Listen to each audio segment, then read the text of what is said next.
তুই বাড়ি থেকে বেরিয়ে যা।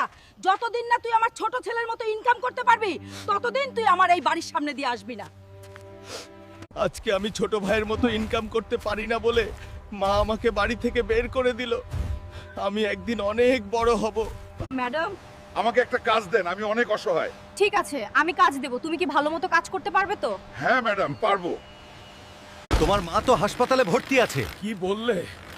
আমাকে তো এক্ষুনি যেতে হবে।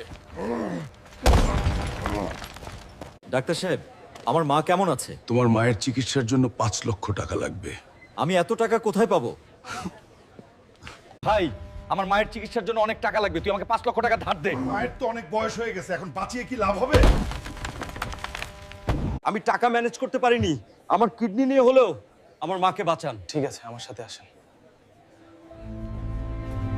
মা, তুমি ঠিক আছো? হ্যাঁ বাবা, আমি ঠিক আছি। তুই আমার জীবন বাঁচালি। বন্ধুরা, আমার ছেলের জন্য তোমরা সবাই ভিডিওটি লাইক এবং সাবস্ক্রাইব করে দাও।